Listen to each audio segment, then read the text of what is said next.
Hello, everybody, and welcome to the third and final lecture in this series of Stimson lectures by John Mearsheimer, Liberal Dreams and International Realities. That's the name of the forthcoming book, is it?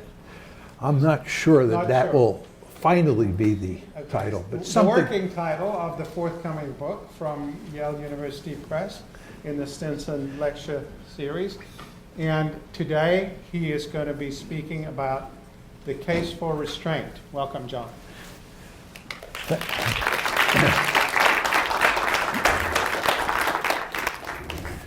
Thank you, Ian. As I said yesterday and on Monday, it is a great pleasure and an honor to be here. And I feel actually somewhat sad that this is my last lecture. Because as you know, I like talking, and this is a fascinating subject. And I could give at least 5 more lectures on it. The first night, I talked about the roots of liberal hegemony, and that talk, as those of you who were there know, was really mainly about liberalism, did not say much about international politics. And then last night, I talked about the false promise of liberal hegemony, and liberal hegemony, of course, is all about international politics. And I made the case that since the Cold War ended, the United States has pursued a policy of liberal hegemony, and it's led to nothing but trouble, and it's been very costly as well. And what I want to do tonight is make the case for restraint, and this is an argument that what we need is a more restrained foreign policy. And the way I'd like to proceed is I'd like to start by asking the question, does liberalism encourage restraint? And I'd actually like to go back to sort of Monday night's lecture and just talk a little bit about the nature of liberalism and make the argument that inside of liberalism there is an important strand that would push a great power to pursue a policy of restraint, not a policy of liberal hegemony. And then answer the question of why that strand of liberalism seems to lose out to the more expansive strand. Then I want to talk about restraint, what exactly it is, talk about realism in restraint, because I'll make the argument that restraint is basically a realist foreign policy. Then I want to talk about nationalism in restraint. And as you remember from that first talk, I said that what I was really interested in doing in this book was talking about the relationship between liberalism, nationalism, and realism. So here you see the realism and nationalism coming into play to challenge the liberalism. And then I want to talk about where the United States is headed today. That's where I will end. So the first question is, does liberalism itself encourage restraint? And there are actually 2 strands in liberalism. There's a universalist strand and a particularist strand.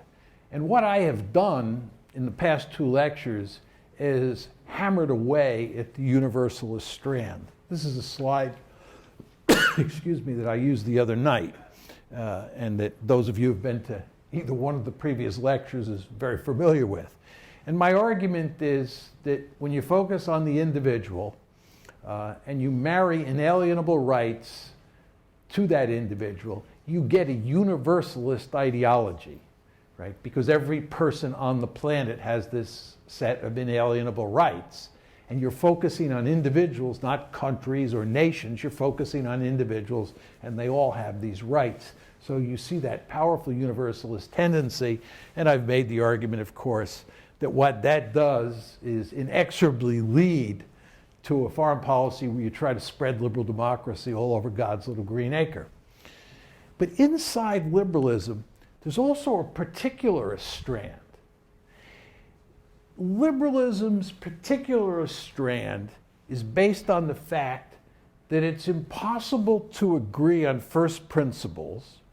Remember, I stressed that at great length in the first lecture. Liberalism is based on the assumption that individuals cannot reach agreement on universal truth. There are always going to be disputes. So it's impossible to agree on first principles, and therefore it's imperative to adopt a live and let live political order. This is why liberalism privileges liberty and tolerance. This is what I love about living in liberal America. Right? There's a great emphasis placed on giving people a lot of space to lead their lives the way they want to. And we emphasize things like tolerance and peaceful conflict resolution. These are wonderful values. So, it's kind of modus vivendi liberalism. And then I say, shouldn't this basic logic apply to relations among states, just as it applies to relations among individuals? Shouldn't we, as liberal America, tolerate the fact that China has no interest in being a liberal state and prefers to be an authoritarian state? Or if someone wants to create a fascist state, why should we care? According to liberalism, you're not supposed to be able to say that liberalism is better than fascism or authoritarianism or communism. Take your choice. According to liberalism, right, people can't agree on first principles, and therefore you want to give people plenty of room to live their life the way they see fit. Well, why doesn't the same argument apply to states? Why aren't we more tolerant? Again, if you go back to the universalist strand, there's no tolerance there. Remember that Michael Doyle quote I put on the screen yesterday, where Michael Doyle basically says any non-liberal or illiberal state is at war with its people. Whew, if you believe that, and you're off to the races, right? But again, there's a particularist strand as well as a universalist strand. But what's clear is that the universalist strand wins out. And the question is, why is that the case? And I'm not 100% sure, but it's probably because liberals tend to believe that they have discovered at least one important truth. They're basically violating their core precept that you can't reach agreement on first principles. Liberals are basically saying that liberal democracy is the best political order and there is no acceptable alternative. But you're not supposed to be able to say that. But that's certainly the way they act. So all of this is to say, I think if you look carefully at liberalism, one could argue that really it should lead to a policy of restraint, a modus vivendi type foreign policy. But of course it doesn't. Okay. Restraint. What's restraint? I'm putting forward the argument that the United States should adopt a foreign policy of restraint. First of all, it's a realist foreign policy. And one of the really difficult tasks that I face in giving this presentation and writing this book is that most Americans hate realism and they love liberalism.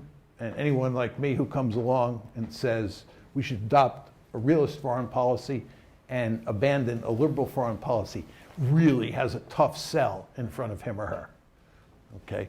But restraint is a realist foreign policy, and I'll explain why that's a good thing. Whether you agree with me is another matter. Restraint also pays significant attention to the power of nationalism, a theme that I've beaten hard in the previous two lectures. Policy of restraint basically calls for getting out of the business of spreading democracy or promoting democracy around the globe, and especially at the end of a rifle barrel. My view is if you want to spread democracy around the world, the best way to do it is to be the city on the hill, right? Have a model democracy at home, and then you can expound to other people what you think the virtues are of liberal democracy, and then leave it up to them to decide what to do. But you don't want to purposely try to spread it with aggressive policies. That's what restraint is basically all about. Okay, realism and restraint. The essence of realism. Realism focuses on great powers, not minor powers. For realists, the states that really matter are the great powers in the system. And the only time that minor powers really matter is when those minor powers are adjacent to great powers. Korea and Poland are two good examples, right? Poland matters because it's sandwiched in between Russia and Germany, or the Soviet Union and Germany, or way back when, Austria, Hungary, Germany, and Russia. Poland matters. Korea matters because Korea is sandwiched in between Japan, China, and Russia. The three countries that have the worst geographical location in the world are Korea and Poland. And now I think you could probably throw in Ukraine, right? These are countries that really are in the wrong location, right? And they're minor powers, they matter.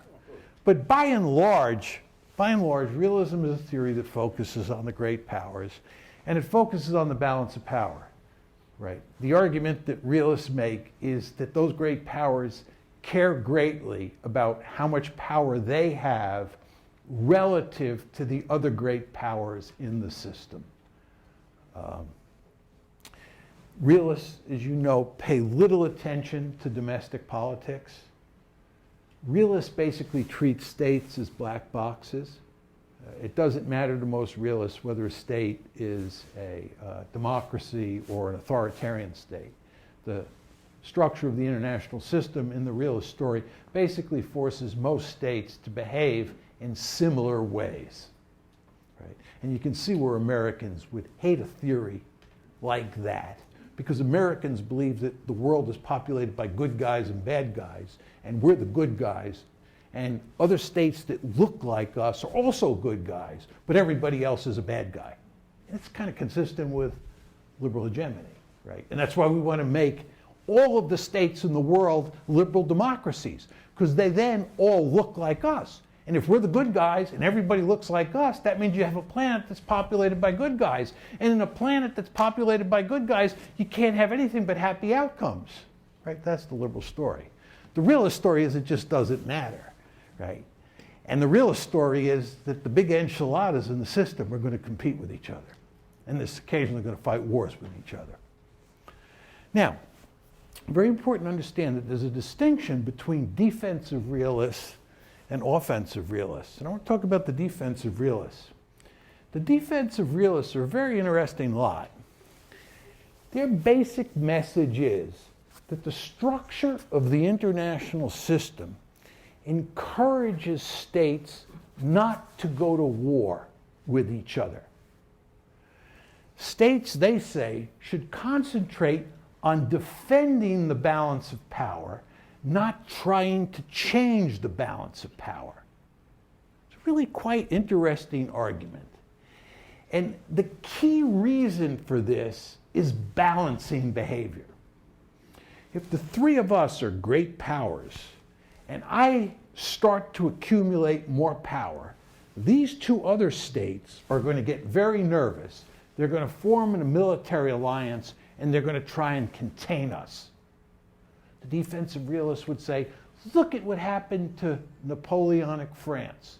They got greedy and they got crushed by a balancing coalition of 5 European states. Look at what happened to Imperial Germany. Look at what happened to Nazi Germany. Look at what happened to Imperial Japan. They got aggressive, balancing coalitions formed, and they were crushed.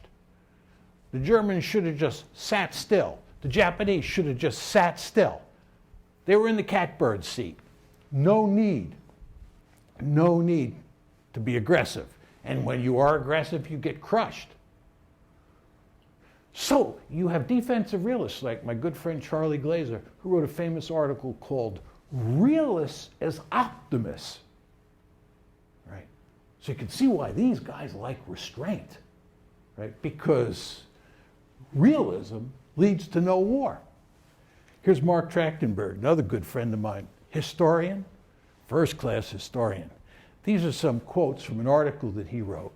realism is at heart a theory of peace, right? Power is not unstable. It's impractical idealism, that's liberal hegemony, that leads to endless conflict.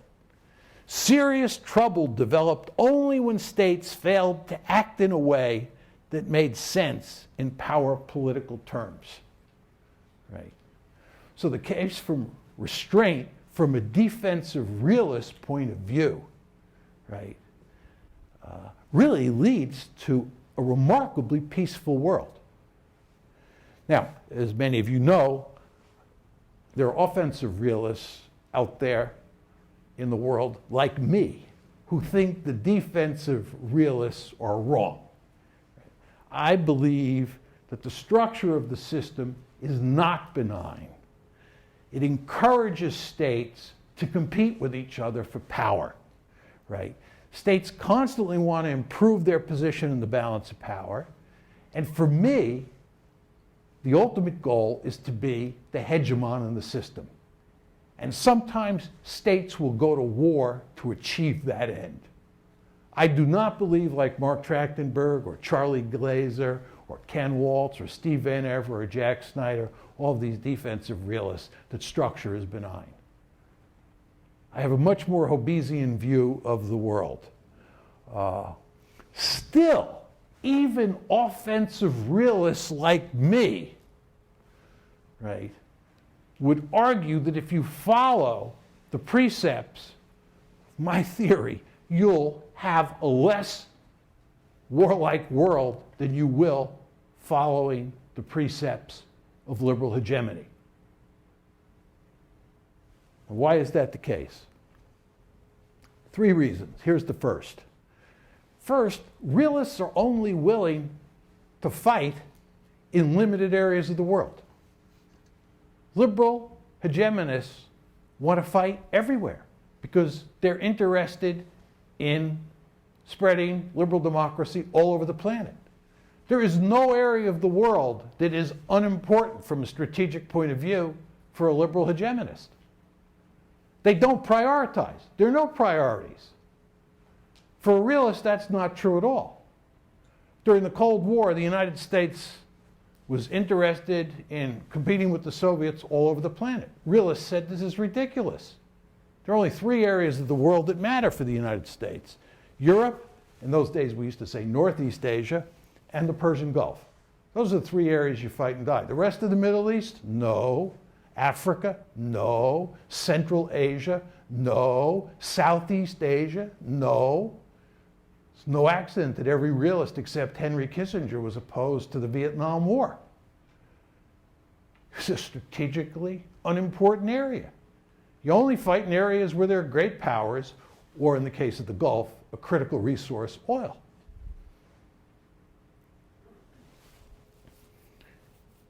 But again, for liberals, a very different story. Reason number 2. Realists understand, even offensive realists like me, understand that balancing behavior takes place. I believe that if China continues to grow in terms of economic and military power, and it begins to assert its influence in the East China Sea, the South China Sea, over Taiwan, and in other places on its periphery, there'll be a very powerful balancing coalition that forms against it. And there'll be limits to what the Chinese can do. This is the defensive realist argument. I think they take it too far. They don't understand that sometimes states don't balance effectively, and there's opportunities to acquire power on a part of the aspiring hegemon. But the point here is all realists understand basic balancing logic. Liberals don't, because liberals believe that realists like me, and even realists like Mark Trachtenberg, are products of the 17th century. We're old think. We're dinosaurs. So they just think you can, this gets back to my discussion of NATO yesterday, they think that you can march NATO right up to Russia's borders and it's not going to matter to the Russians. Realists say this is crazy. You march NATO up to Russia's borders, you're going to have big trouble. No surprise that you had a war over Georgia in August 2008 and that you have a war in Ukraine starting in February 2014. basic balance of power logic. But liberals don't believe in balance of power logic. And what I'm saying to you here is that if you understand realist logic, it makes you much more cautious. And that gets to my third point. It's not something that's peculiar to realism, but it does tend to be peculiar to realists. Realists are basically Clausewitzians. Realists, for the most part, pay a lot of attention to military affairs. They read Clausewitz. They take him very seriously. They study military history. Liberals don't. And when you read Clausewitz and you study military history, you understand you're in the realm of unintended consequences. Anybody who goes to war thinking this is going to be easy, the way all these boys and girls in the Bush administration, and even outside the Bush administration, thought when we went into Iraq in 2003, these people live in a dream world. It's just not the way international politics works. You go to war, it's basically a crapshoot. This is the realm of unintended consequences. Incredibly complicated enterprise war. How it all turns out, hard to predict. Of course, sometimes you go because the potential benefits far outweigh the costs, and you think the likelihood of success is quite high. But realists tend to be very cautious. So the point I'm making to you here is you have this group of defensive realists who believe that the structure is remarkably benign. So if you adopt a realist foreign policy, you get no war. Then you have realists like me who don't accept that view, who think that realism does lead to a rather Hobbesian world. But nevertheless, even for realists of my stripe, you'll get a less aggressive foreign policy than you get with liberal hegemony. Because again, with realists, you get priorities, respect for balancing behavior, and respect for the fact that war is an enterprise that is very hard to predict. Realism and the two big fiascos. In my lifetime, I could not think of any two greater fiascos than the Vietnam War and the Iraq War. As I said to you before, every realist opposed the Vietnam War. The two principal thorns, in my opinion, in LBJ's hiney during the run-up to Vietnam were Hans Borgenthau and Walter Lippmann, both card-carrying realists. George Kennan was opposed to the war. Ken Waltz was an adamant opponent of the war before the war went south in 1968. He was an opponent in 63, 64, 65. And with regard to the Iraq War, virtually every realist, again except for Henry Kissinger, opposed the Iraq War. Thought it was a boneheaded idea to invade Iraq. So the point that I'm trying to make to you is if you adopt a realist foreign policy, it's clearly not an idealist foreign policy. There's no question about that. But you're going to get a lot less murder and mayhem in the system, and you're not going to end up with a militaristic state called the United States of America. You're going to get a restrained foreign policy, which I think is a good thing. Now, if you could convince me that liberal hegemony works, then I'd have real problems arguing with you, because it works. And even though the costs may be greater, the benefits are really wonderful. But it doesn't work. It leads to disaster. So I say, from a realist perspective, we need a more restrained foreign policy. Bottom line, realism is not a recipe for peace, but it's more peaceful than liberal hegemony. Now, let me turn to nationalism and restraint. Remember, I have a double-barreled shotgun here, realism and nationalism. Key point you want to keep in mind about nationalism, it makes conquest very hard. And that has consequences. Two consequences. And I want to lay those consequences out. And then I want to talk about the domino theory in Vietnam, which some of the older dogs in the audience will remember.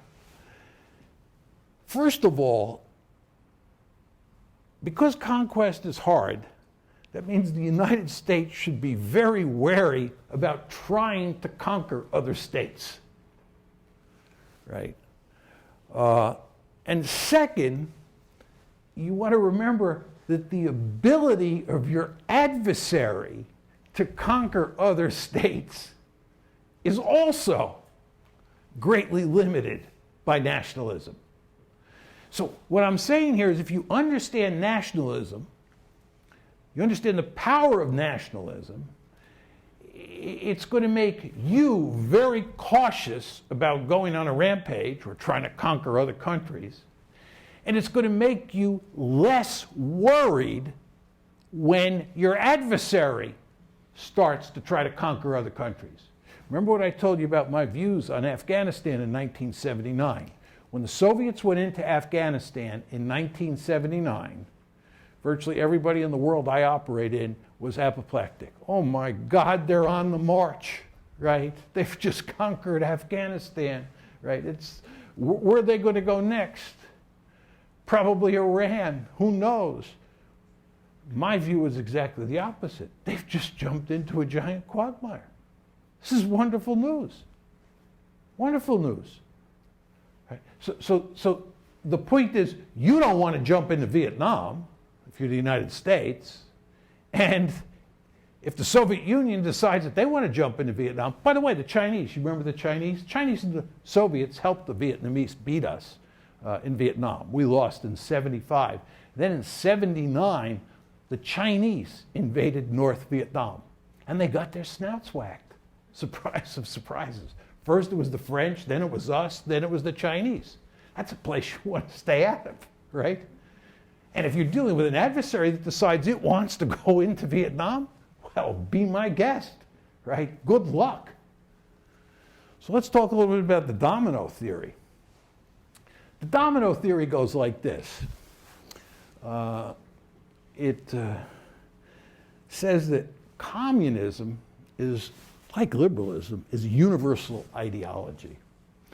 And what happens is that if the Soviet Union succeeds in Vietnam, then Thailand will fall, Indonesia will fall, Singapore will fall, Japan will fall, Korea will fall, eventually the dominoes will fall in Europe, and eventually the big domino, the United States, will fall, right?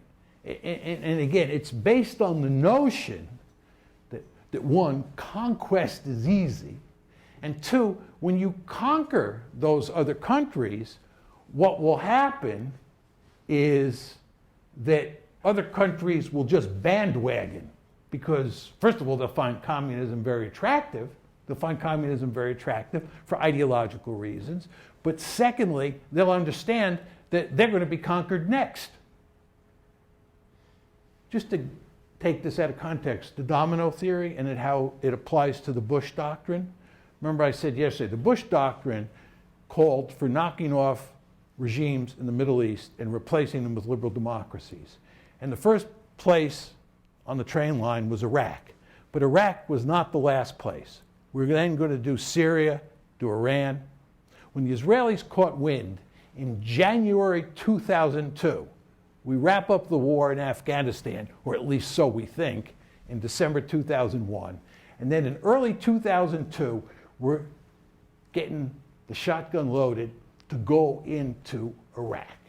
The Israelis catch wind of that. They send a high-level delegation to Washington, and they say, are you crazy? Iraq is not the principal threat in the region. Iran is. And the Israelis want us to do Iran. The administration and the neocons on the outside say, relax, we're going to do Iran after we do Iraq, or if we do Syria after we do Iraq, by the time we roll up Iraq and then roll up Syria, the Iranians will throw up their hands and jump on the bandwagon. Right? That's the domino theory.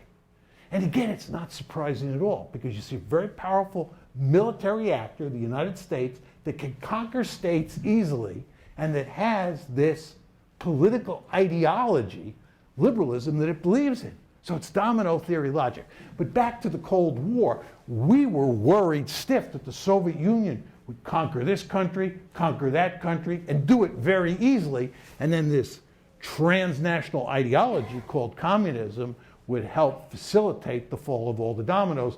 including the United States at the end of the story. Okay? So how does this affect U.S. behavior? We fight in Vietnam.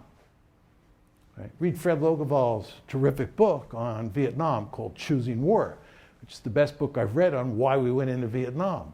One of the principal reasons we went into Vietnam is almost everybody in a position of power at that point in time, including huge chunks of people in the public, believed in the domino theory. They believed that we had to stop them in Vietnam because if we didn't, dominoes would fall. Right? What's the fate of the domino theory? The domino theory. It's a joke, right? Any good realist understands that the domino theory is a joke. First of all, conquest is really difficult. You know what happened to the Soviets in Afghanistan. You know what's happened to us in Afghanistan. You know what happened to the British in Iraq. You know what's happened to us in Iraq. You know what happened to the French, the Americans, and the Chinese in Vietnam. Nationalism is a real obstacle to conquest. So the idea that you can have easy conquest throughout Southeast Asia, which was what we were thinking about in the 64-65 period, not going to happen. And then with regard to the ideology, this transnational ideology, communism is no match for nationalism. You run nationalism up against communism, nationalism will win every time. Have you noticed where the Soviet Union's gone? Right? It's broken up into its series of constituent nation states. Remember the Sino-Soviet split? Oh, by the way, China, communist state, invaded North Vietnam, communist state. Oh, by the way, why did they do that? Because Vietnam, communist state, invaded Cambodia, communist state. Doesn't sound like that transnational ideology had all that much appeal, right? Nationalism, very powerful force. And of course, when we first went to war in Vietnam, I'm young enough, old enough to remember this. I was young at the time, but the argument was that the reason the North Vietnamese were so fearsome, and they were fearsome, right? Nobody went into combat against the North Vietnamese had any doubts about that. These were tough hombres. The reason they were so fearsome, so they said, was because they were communists. But with the passage of time, we came to understand that that was fundamentally flawed line of argument. They were so tough because of nationalism, and that's what made conquest so hard. So, my point to you, if you had to do the Cold War all over again, this is how I'd do it. I'd be relaxed. I wouldn't worry about the spread of communism. Hardly at all. And I certainly would never invade a country like Vietnam. I'd stay out. Because the domino theory doesn't work. And I would argue that if we become engaged in an intense security competition with a rising China, which I think is likely to happen if China rises, I think the last thing we want to do is start invading countries for fear of a domino theory-like effect as a result of Chinese aggression. And if anything, if the Chinese get into the business of invading countries that they think they can conquer, and facilitate some kind of domino effect on their part, not going to work. So what I'm saying to you is that both nationalism and realism push the United States toward restraint. Restraint, on the other hand, is anathema to advocates of liberal hegemony. I've tried to make that point clear in the first two lectures. So realism points in one direction, and liberal hegemony, or liberal foreign policy, points in the other direction. Okay, where's the United States headed? What does the future hold? I think there are two possible future worlds. The first future world is multipolarity, and that's a consequence of China's rise and the continued resurrection of Russia. Most people I know think that this is the direction that we're headed in. Most people think we are now entering multipolarity, that we're transitioning out of unipolarity. It's hard to measure polarity But even if you don't think that we've reached multipolarity at this point, most people believe it won't be long before we do. And then the other possibility is unipolarity. And this is the case where China stumbles badly and Russian power declines over time. And this is the argument that we will be more powerful in the year 2050 relative to everybody else than we are now. You all understand, just to give you a feel for this, that America's three principal competitors from the 20th century, Russia/Soviet Union, Japan, and Germany. Let's think about World War I, World War II. Russia, Germany, Japan. All are declining powers, largely for demographic reasons. All of these countries are going to undergo significant demographic decline. And the United States is in good shape demographically. The only two countries that are really in good shape demographically over time are India and the United States. The Chinese also have quite significant problems, right? But our three principal competitors are going to be much less powerful relative to us in 2050 than they are now. There's only one country on the planet that can give us a run for the money, and that's China. And if the Chinese were to stumble really badly, I'm not saying that's likely, I don't think it's likely, but if they were to stumble really badly, we would be more powerful relative to every other state in 2050 than we are today. And we would be free to pursue liberal hegemony again. Okay? Okay, so a multipolar future. If China continues to rise, Russia's resurrection from the dead continues, it's the end of liberal hegemony. It's just over. This is the point that I have made on a number of occasions. You cannot have liberal hegemony in bipolarity or multipolarity. You can only have it in unipolarity. Because if you're in a bipolar system, or you're in a multipolar system where the United States is one of the poles, the United States has to pay attention to the other great power or powers, and it has to engage in balance of power politics.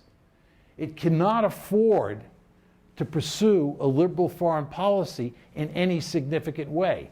Maybe somewhat on the margins, but the essence of a great power's foreign policy in a bipolar or multipolar world is almost always going to be realism.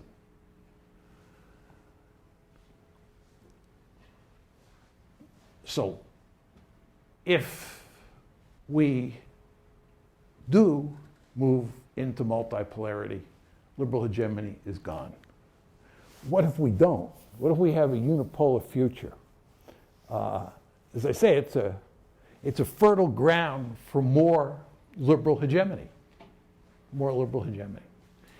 And therefore, the $64,000 question is whether or not it's possible to sell a foreign policy of restraint in a unipolar world to a country like the United States, to the sole pole.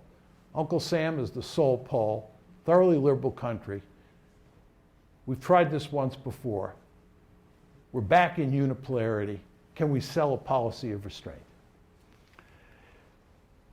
This is the Montero template that I put up yesterday. This is from Nuno's book on unipolarity. And you remember I pointed out that Nuno argues that in a unipolar world, the unipole has three options. The unipole can go home because it's so powerful and secure. Number two, it could stay involved abroad and use its power to maintain the status quo. Or three, it could stay involved abroad and use its power to alter the status quo, engage in serious social engineering. And of course, as I said yesterday, and you folks all surely understand, the pursuit of liberal hegemony is number three.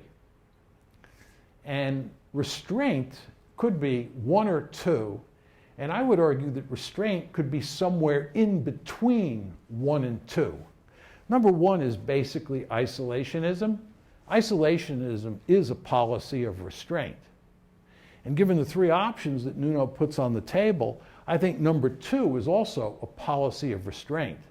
So you could just have a foreign policy where the United States pretty much stays where it is, but doesn't try to reshape the globe in its own image.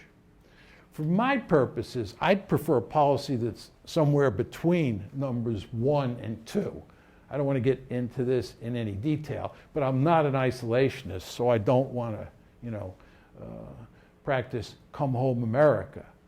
But at the same time, if I had my druthers in a unipolar world, I would not stay involved abroad in every region of the world. I'd pull back in a lot of regions. I'd certainly pull back American forces from Europe. But anyway, the point that I'm trying to make to you is that a policy of restraint actually in practice involves something along the lines of one or two in Nuno's template or somewhere in between. But that's what we're talking about. Now, are there any reasons for optimism? Optimism about the possibility of adopting a more restrained foreign policy and unipolarity? There are some reasons.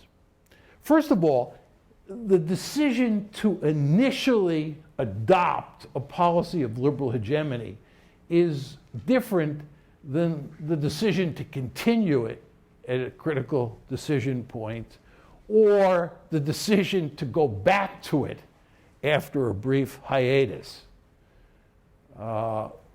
And my argument is that it's almost impossible to prevent a liberal unipole that hasn't tried liberal hegemony from trying it, right?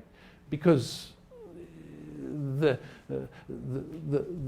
DNA of a liberal hegemony is such that it's very hard to resist the temptation to reorder the world in ways that you think are of great advantage to you and all of humanity. So I think the initial decision to adopt unipolarity is almost impossible to combat. To adopt liberal hegemony is almost impossible to combat. But a subsequent decision to do it, once you've run the experiment, you've seen what the costs are and what the benefits are and the likelihood of success are, I think you stand a pretty good chance of combating it. There are other factors too. There's actually little public support for liberal hegemony. It's basically an elite-driven enterprise. You want to remember that George W. Bush got elected in 2000 running against nation building and arguing that what we have to do is pull in our horns and not try to reshape the globe. George W. Bush, as a presidential candidate, was very critical of the Clinton administration for being far too ambitious on the foreign stage. And he was elected, and then he became the most ambitious foreign policy president in our history. He was a liberal hegemonist par excellence. Read his second inauguration address. Read a number of the speeches that he gave at places like AEI. George W. Bush sounds just like Woodrow Wilson. There's no better spokesperson for liberal hegemony than George W. Bush. That may be hard to believe, but I'm not exaggerating. It's really quite remarkable. But anyway, he ran as a candidate calling for restraint. Go back and read Condoleezza Rice's famous piece in the January-February 2000 issue of Foreign Affairs, where she, who was very close to George W. Bush, laid out his foreign policy. It's all there. And then you remember Barack Obama. Barack Obama got elected on the platform that he was going to pursue restraint. And he, of course, failed. And he basically admitted he failed in his interview with Jeffrey Goldberg in The Atlantic in his last year in office. But he was interested as a candidate in restraint, and he got elected, and George W. Bush got elected. And as you heard me say yesterday, Donald Trump Donald Trump ran against liberal hegemony really hard. He challenged almost every element of the strategy, and he got elected. Right? So the public has no problem electing leaders who are opposed to liberal hegemony and are in favor of restraint. But the problem is once those leaders are in office, they seem to go in the other direction. But anyway, the public could be mobilized. The U.S. also has a rich history of restraint. Stephen Kinzer has this new book out, terrific book, you should read it if you have an opportunity, that deals with the first great foreign policy debate in the United States regarding whether or not we should go abroad and intervene in the politics of other states in a big way, or we should basically pursue a policy of restraint. And it's a debate that takes place after the Spanish-American War in 1898. It's a huge debate, and Kinzer lays it out in great detail. And of course, the restrainers lose. But Kinzer makes the point that if you look at the history of debates about American foreign policy over the course of the 20th century, you see that the restrainers are there in force at almost every key decision point. And actually, in the 1930s, when the United States was an isolationist country, the restrainers were in the driver's seat. I don't think that was a good thing, by the way. I think isolationism was not in America's national interest. And I think it's fortunate that we got into the war. But the only point I'm trying to make to you here is that restrainers, in the form of isolationists, were very powerful at that point in time. And after World War II, there was a huge debate between restrainers, isolationists again, and people who wanted to use American military force broadly. Moreover, I do think that states learn and they have agency. We've seen what happens. This gets back to my earlier point. This is not, liberal hegemony is not something that we haven't tried before. We've tried it now. We've run the test, we've run the experiment, and there's no reason that we can't change things. And then I would argue there's an emerging counter-elite of restrainers in this country. There are growing numbers of people who are disenchanted with what the United States has been doing and who think it would be smart for us to pull in our horns to pursue a more restrained foreign policy. So I think for all these reasons, there's a good chance that restraint could carry the day. Nevertheless, the majority in the foreign policy establishment, the blob, right, is deeply attached to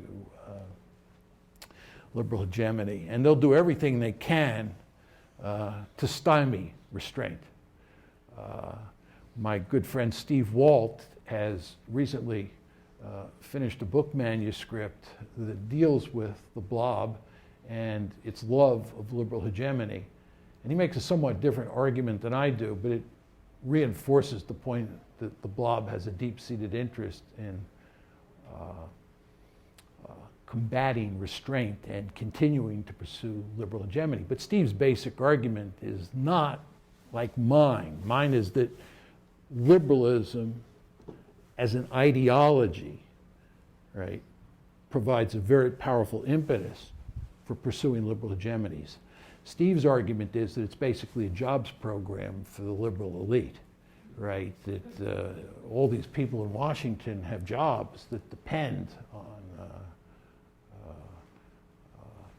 having the United States run the world, so that they can occupy very important positions in the State Department, in the Defense Department, in the National Security Council. And if you begin to shrink all those institutions, right, and you don't have military bases all over the world, and you're not interfering in the politics of every country on the planet, right, people are going to start losing jobs. And lots of people graduating from Yale who want to become part of the foreign policy establishment. You know that, right? You want to go out and help run the world. And if the United States pulls in its horns, what are you going to do? You may have to go to graduate school and get a PhD in political science. Oh my God. Or in history, right? You know, you'd rather go to law school or something, or go to the Kennedy School, get a degree, and then go out and run the world, right? It's a jobs program. It doesn't contradict my argument. You understand, John has made a very different argument here over 3 days. John's argument focuses on liberal ideology and says that that ideology is deeply wired into the American body populace, especially the elites, right? And therefore, we pursue this policy, liberal hegemony, because we are in a unipolar world. That's the argument. Steve has a different argument, but it reinforces my argument. And his argument, again, is it's basically a jobs program for the elite. So they'll fight mightily to prevent us from pursuing a policy of restraint. My bottom line, final slide, I think China is likely to continue rising, and I think liberal hegemony will be off the table. And the really interesting questions down the road will have to do with the US-China rivalry. So when Ian invites me back to talk the next time, there will be little discussion of liberal hegemony and much discussion of basic realpolitik behavior in East Asia. That's what I think is likely to happen. So we won't have to worry much about liberal hegemony. But the problem with that is that the United States then ends up with a peer competitor, China. Do we want that? I think I'd rather have unipolarity and run the risk of returning to liberal hegemony rather than see China turn into a peer competitor. But again, if China becomes a peer competitor, liberal hegemony goes away. In the event the world resorts back to unipolarity, which I'd prefer to see over continuing rise of China for good realist reasons, it's hard to say whether restraint will carry the day. I don't know. I think there are some good reasons for optimism, but there are also some good reasons for pessimism. So on that note, I will end, and I will gladly take questions from the audience.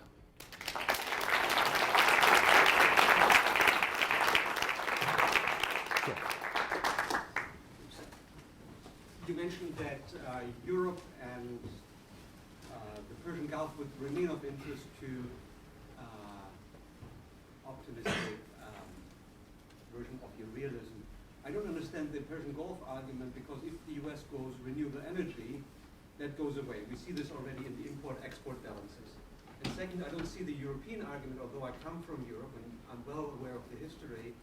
Frankly, only this country is made up of Russia, meaning Alaska, Mexico/Spain, and of course overseas possessions of the former UK and France. But otherwise, the US is disassociating long-term from Europe, and Europe is willing to let this go over the next few decades once it learns how to defend itself. So why can you make let me ask you a question. When you say when Europe learns how to defend itself, what does that mean? Europe is not a country. It's a series of countries, isn't it? Or aren't those isn't Europe comprised of a series of sovereign nation states? How does Europe defend itself? I don't mean to be provocative, but I'm always puzzled when people use that rhetoric. Well, first of all, you used the term Europe, so I took your term. And Europe is something, at least the European Union is something between something semi-cohesive, and if in doubt, during crisis, it falls back to its essentially confederation, what it is by default. But the core countries in Europe more or less have realized the US is not ultimately willing to defend it in the very long run, or at least they run the risk, so they, in the end, will have to arm themselves. But of course, they have difficulties to sell this to domestic audiences. Okay, let me take your question first on the Persian Gulf and then go to Europe. On the Persian Gulf, if we reach a point where oil doesn't matter, right, where for some reason or another there are other ways of fueling these economies, then the Persian Gulf is not going to matter, okay? Because the United States cares about Europe and East Asia, because that's where the great powers are. But obviously there are no great powers in the Gulf. There's oil in the Gulf. But in your scenario, oil doesn't matter much anymore, then it's not going to be of great strategic importance. So I think we're in agreement on that. With With regard to Europe, where I think there's a bit more disagreement between the two of us, look, I think there are two good reasons for staying in Europe. My defensive realist friends who I was talking about before, they want to stay in Europe because they believe it's important to preserve the peace in Europe. And their argument is that if you take the United States away and NATO collapses, right, you'll have the Russians and the Germans competing with each other. The Germans and the French will not trust each other. The British will be separate from the states on the continent. And if you have a war in Europe, right, that will mean the United States will have to come back in, and this will have economic consequences for us.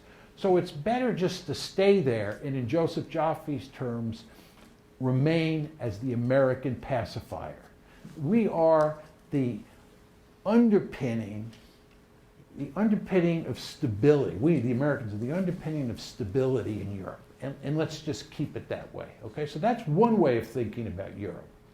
But it assumes, of course, that you'll have war among European states, that the EU is not enough to prevent that by itself. That's not my view.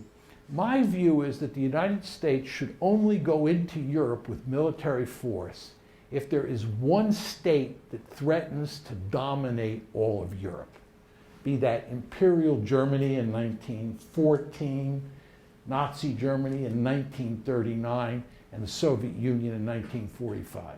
Right? The United States has to come in to make sure that none of those, not three countries, dominates all of Europe. And when I look at Europe today, there's no state that threatens to dominate all of Europe. Germany, as I said, is depopulating. It's getting weaker and weaker. I believe Germany has about 19 million more people than France and Britain today. If you look at, I think it's UN demographic projections out to the year. Pardon? 30 million more than France, and roughly 20 more. It's 83.5 million Germans. Last latest census. Okay, I'll give you that. But I do think you're wrong, but I'll give it to you. Let's go out to the year 2050. The demographic projections put France, Britain, and Germany all the same size demographically. It's because the Germans are declining so rapidly, right? So Germany's not a problem. Russia's not a problem. Russia's a declining great power in large part for demographic reasons. So why are we in Europe, from my point of view?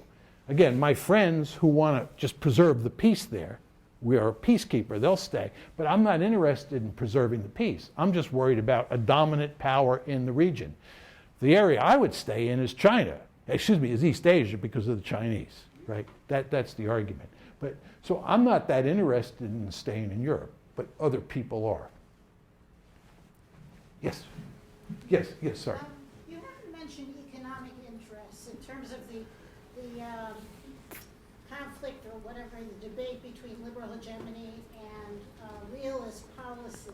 Do you think that there are certain economic interests or branches of the economy or whatever you want to put it that tend to push one or favor one type of policy, or is it purely in the realm of ideology? Do you know what I'm saying? Yeah, I would just change the word purely in the realm of ideology to purely in the realm of politics, Okay. but which I think is completely consistent with what you said.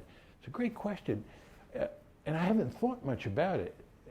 But I think that what I'm saying is that it really is all about politics. Because you're raising the question about the differences between liberal hegemony and realism, right? And you're saying, is there an economic factor that discriminates A from B? And I think the answer is no. What makes me nervous about this is because I'm a political scientist and I focus on geopolitics, I almost instinctively go for the politics and I tend to forget the economics. So I'm saying to myself, as you're asking the question, maybe I'm just forgetting the economic dimension. But I don't think so. I think there's no real economic dimension that explains the differences between the two. I think liberalism is really all about, it's all about spreading liberal democracy. And realism is all about the balance of power. Now, some people might say that liberalism emphasizes the importance of creating an open economic order, an open international economic order. I think that's certainly true, but so do realists, right?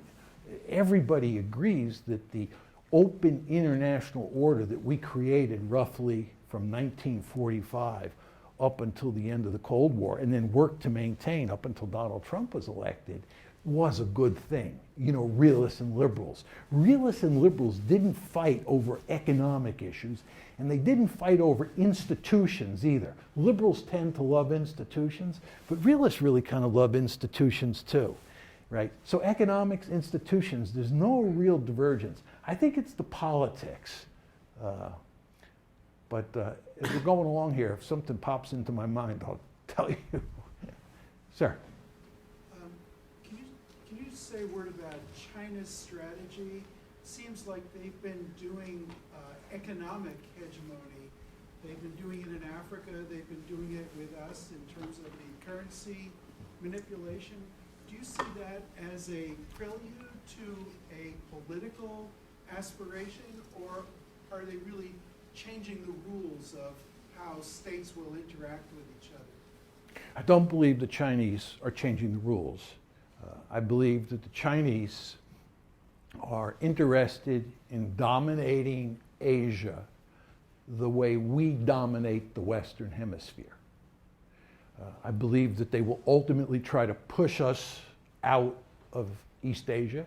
They will tell you behind closed doors, many of their elites, that they intend to push us out beyond the first island chain and then beyond the second island chain. They intend to build a blue water navy that can project power into the Persian Gulf, because they get 25% of their oil from the Gulf, and that number is expected to go up to close to 30% in the next 15 years.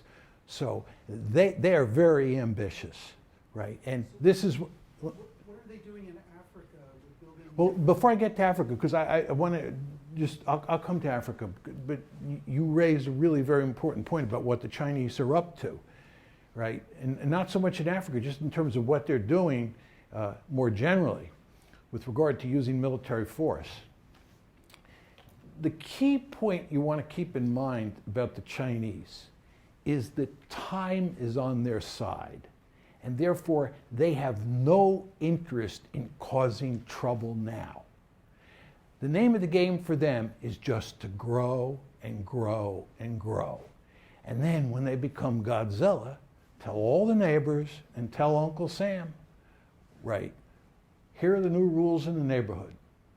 You have no choice but to obey us, right? We, on the other hand, and China's neighbors, on the other hand, have a vested interest in provoking conflicts and setting the rules of the road now, when the balance of power is in our favor. You understand, the balance of power is shifting against us in East Asia.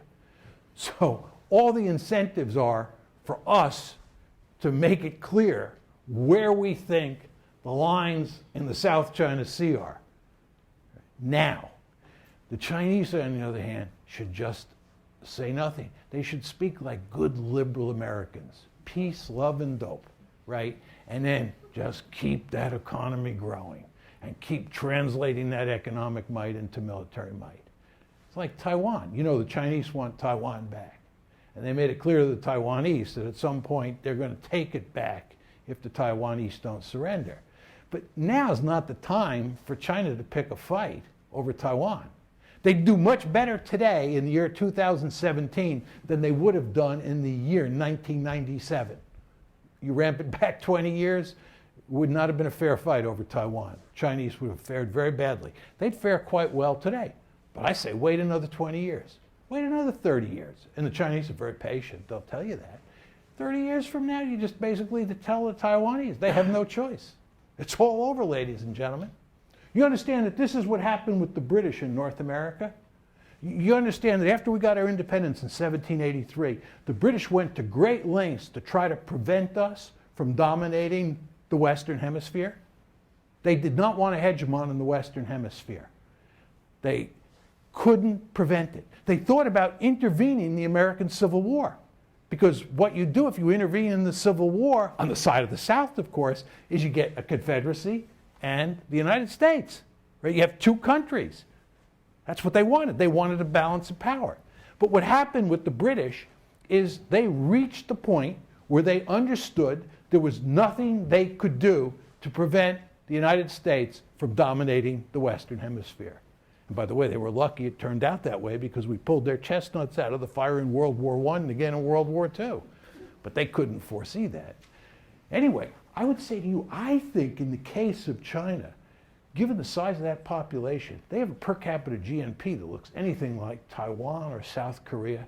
They are going to be so powerful relative to us, and we're taking them on 6,000 miles from the from the California coast. Whew. So the Chinese are trying to sit still, not do too much to provoke their neighbors or provoke the United States, and just grow and grow and grow. Now, your question about Africa. Africa is an area of little strategic significance, right? It's of little strategic significance. So even though the Chinese are doing all sorts of investment in Africa, and they're deeply involved in Africa, we don't care that much.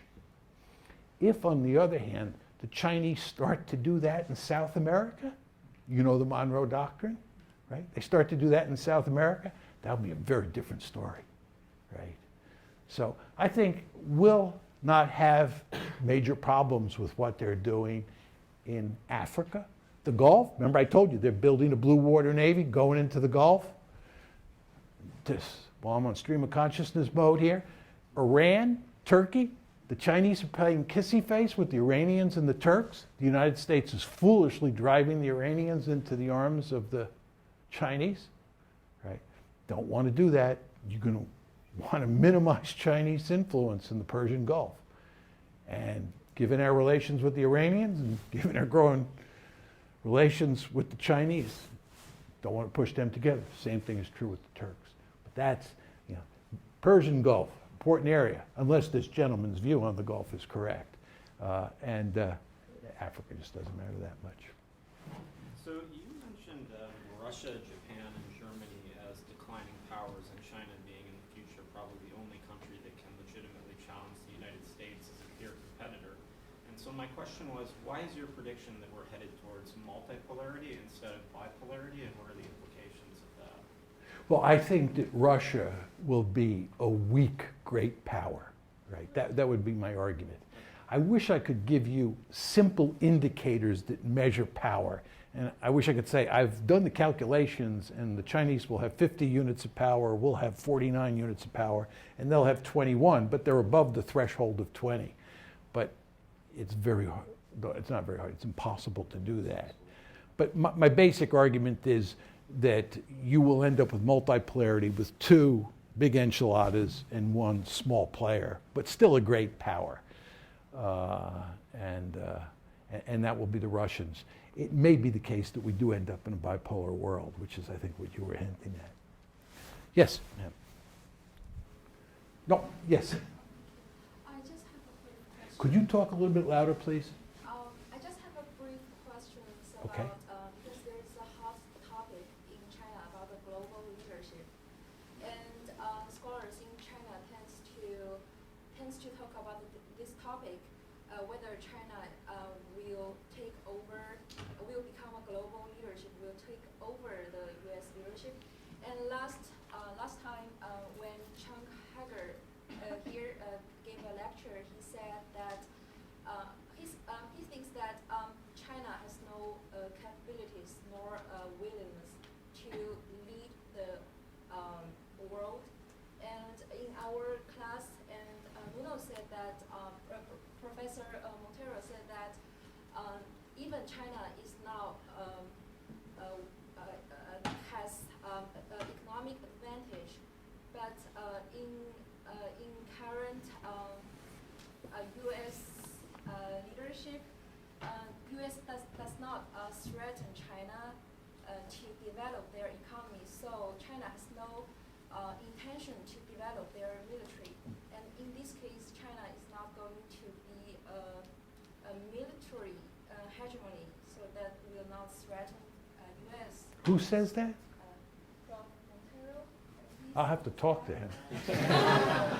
Power, so he doesn't think that China will become a great power as U.S. is. Okay. So about the global leadership, what's Yeah, let me make a number of points to your excellent questions. When I go to China, I often pose this question to my interlocutors.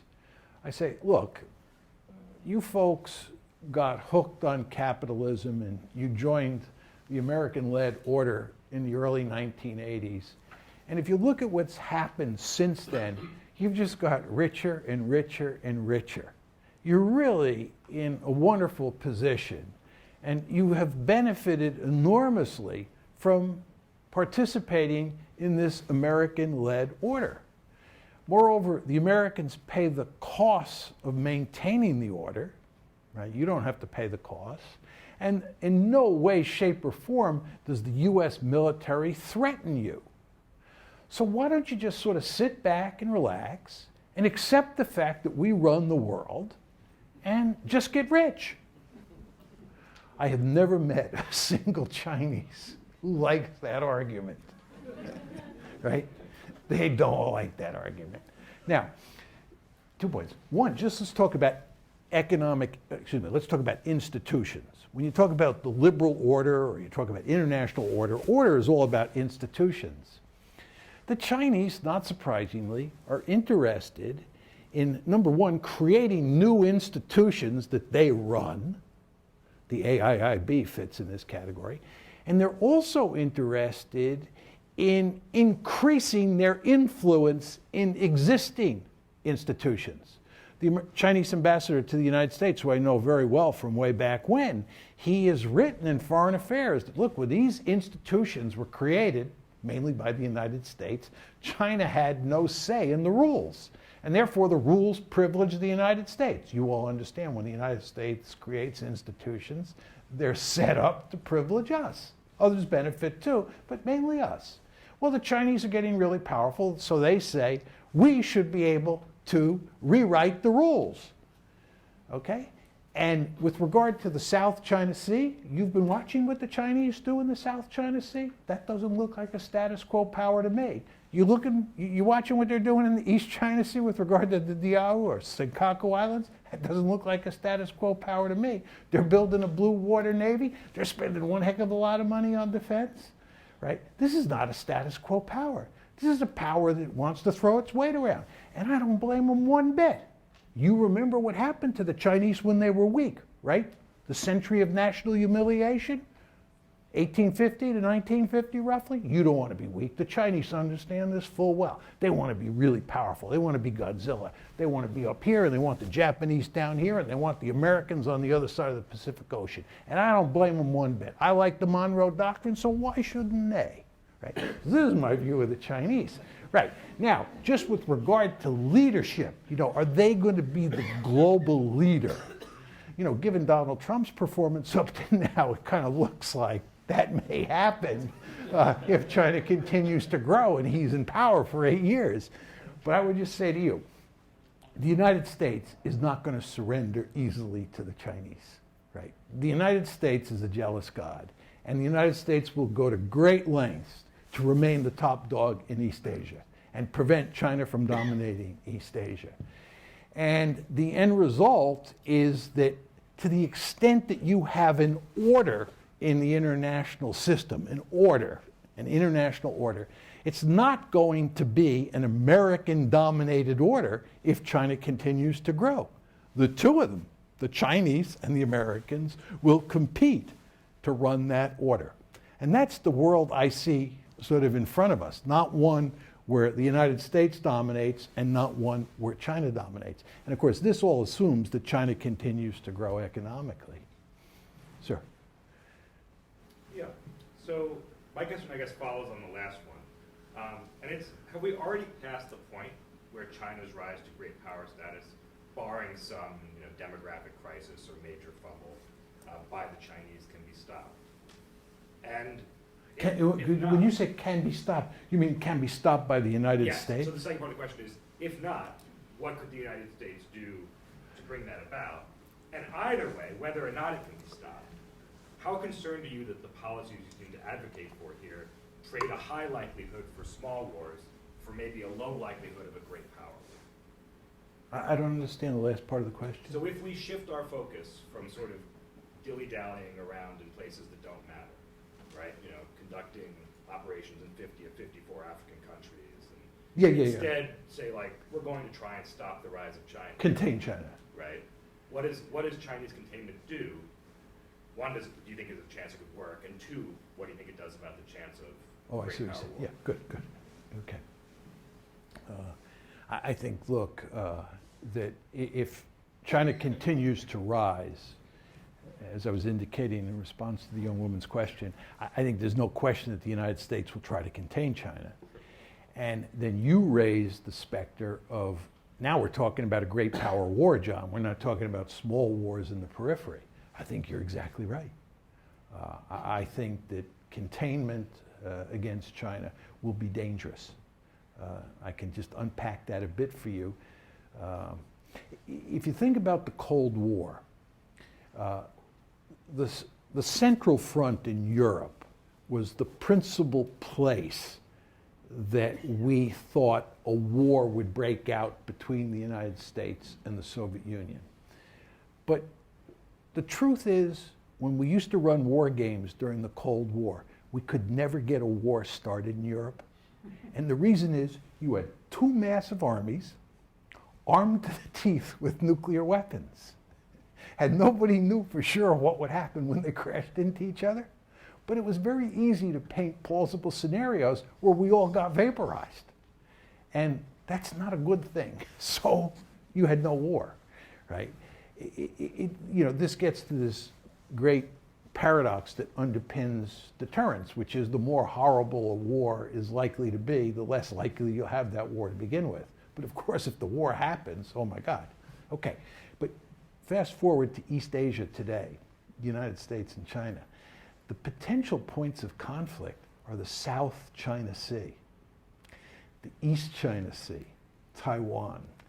You can imagine plausible scenarios where we end up shooting at each other. We end up in a war. I'm not arguing for 1 second it's likely, right? But I'm just building on your point, which I think is correct, that, liberal hegemony, for all its faults, involves small wars where not that many Americans die. And if you get into a serious containment effort against China, the potential for real trouble is great. Sure. I think I understand the liberal institutionist policy prescriptions for avoiding war in the South China Sea. Graham Allison's work was a pretty good example, I think. What is the structural realist or the offensive realist policy prescription for avoiding it? If it's so likely, direct foreign investment in South America already exceeds, from the last time I checked, what it does in Africa from China. They're slicing the salami in the South China Sea. They might take a rock in the Senkakus, like you were saying. What is the policy prescription to not have total war? Well, I don't think you're going to have total war. As I was saying to this gentleman here, I think you're more likely to have a limited war out in the water. It is possible that it could escalate to a total war, although I think that's quite unlikely. Look, I don't have a good answer to how you avoid war, other than to say you want to make sure you have sufficient forces to make the other side think that they can't start a war and succeed at achieving their objectives.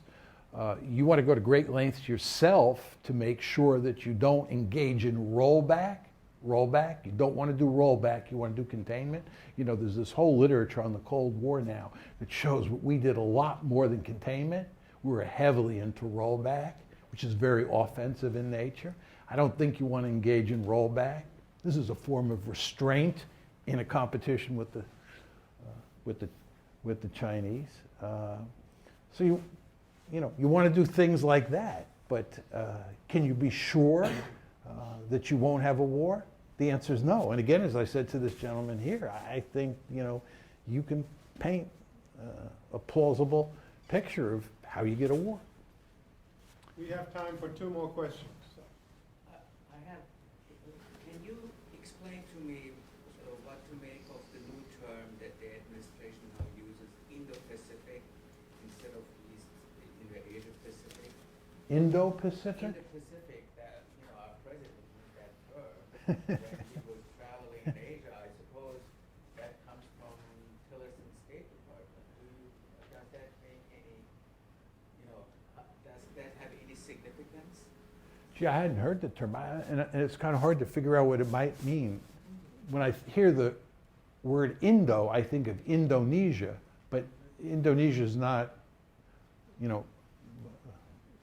likely to, Indo. I thought it put in more India instead of. I have tried to make sense of it. I have found nowhere. Sounds like a task for Wikipedia. It's increasing, sorry. It may be next to Nambia. Did somebody have a question? I had a question on the nature of future coexistence between the two emerging world powers, the United States and China. In the case of the Cold War, you actually have parallel structures. There is the Soviet Union and their allies, etc., who didn't really interact. So the two economies were not intertwined at all. Yeah, They were two totally separate systems. for sure. The difference in this is that you now have at least the economic activity in the world very highly intertwined. And so you have more places for interaction and therefore competition and leadership of institutions. So that, say, in the economic institutions, the IMF, World Bank, WTO, etc., they were out. So the issue of competition didn't arise. In Okay. these institutions. Now they're all there together. Good. Okay, I'll answer your question. With regard to, you remind me after I'm done with him, I want to go back and just deal with one issue. It was very important that you raised, but it slipped out of my brain. Just say Britain, Germany when I point to you, okay? Because I'll forget. It's early Alzheimer's. With regard to his question, great question. Let me just embellish it a bit. He's comparing the U.S.-Soviet competition with a U.S.-China competition. And he's making the argument that what's really different is you have economic interdependence, right, today, and you had virtually no economic interdependence during the Cold War. And he's absolutely right. And as many of you know, one of the principal liberal theories of peace is economic interdependence theory. I've given my talk on why China cannot rise peacefully probably 150 times, and probably 50 times in China. And I get three counter arguments. People come at me, as always happens in these things. People come at me. And the argument that is used against me 90% of the time is the economic interdependence argument. The reason that John is wrong and a U.S.-China situation is different than a U.S.-Soviet situation is because there was no economic interdependence then and there is now. So that is the argument. I'm not going to knock the argument down, or let me put it differently. I'm not going to try to knock the argument down, but I don't agree with that argument as you would expect. But that is an argument that I think is the principal competitor. But let me make just another point, because this is a very important subject. This is another argument that you occasionally hear, and that is that the Cold War had a really vicious ideological dimension to it. It was communism versus liberal democracy / capitalism. And basically what you're going to get, because communism is not a meaningful ideology in China, is you're just going to get good old-fashioned great power politics, right? And so we don't have to worry very much about ideology fueling the conflict between China and the United States as we had to during the Cold War. My counter to that, which I'll just point out because it ties into nationalism, is that because the Communist Party does not have a lot of legitimacy in Beijing or in China more generally, they've begun to play the nationalism card in a big way. And their nationalism card centers on, as I've said to this young woman here, the century of national humiliation. The Chinese really drive home the century of national humiliation. And who are the two principal humiliators in the story? Japan and the United States. And nationalism is a very powerful force. So you get into a crisis. You could have that ideological dimension really matter, even though communism, as in the Cold War, is not there. I just want to say, he asked an excellent question, but it slipped out of my mind. You asked whether there was... Carpet. Pardon? The carpet. No, you asked the question about whether there was anything we could do to stop China's rise. And the answer is, there's nothing we can do to stop China's rise. And I had a guy who wrote a dissertation on this for me. He actually teaches at Yale, Singapore. But let me just say a few words on this. What he did was he looked at how Britain dealt with Germany's rise. You understand that Germany doesn't exist until 1870. There's no Germany until 1870. It's Prussia and a handful of other German places like Bavaria. And Bismarck, with 3 wars, 1864, 1866, 1870, puts Germany together. And then the Germans are making huge numbers of babies, and they're making lots of steel. So the British, from 1870 forward, see Germany rising. And the question is, what do you do about it, right? I believe the crossover point is 1905. Do you try and strangle the baby in the cradle, right? And the British, not surprisingly, have a huge debate on this issue. What can we do to stop Germany's rise? And given what happened in World War I and World War II, it might have been a good idea if they'd been able to stop it. But what the British come to conclude is, given the economic interdependence of the day, the British come to conclude that in trying to wreck the German economy, they would do more damage to their own economy than they would to the German economy. And my student argues that, yes, we could do a great deal to wreck the Chinese economy and prevent their rise, but we would do more damage to ourselves than we would to the Chinese. So there's no way to slow down Chinese economic growth from our side. I mean, it may happen for internal reasons in China, but there's nothing we can do. And therefore, the best we can do is to contain China, and then we get down to this whole question that you and the gentleman in the rear raised about whether or not you can do that peacefully. And that is a tricky issue. So before we draw things to a close and thank Professor Mearsheimer, I just want to say there will be a reception upstairs on the 2nd floor immediately following this lecture, to which everybody's invited to continue the conversation. I've been to many lecture series at Yale. Usually, by the time we get to the 3rd lecture, there's a real question, will there be an audience? Will the people run out of questions? Will it sort of fade away? None of those things have happened here. I think we could have a 4th and a 5th. Don't we have another half hour? But this has really been terrific. We're all looking forward to the book, and thank you so much for doing it. Yeah, thank you. I appreciate it.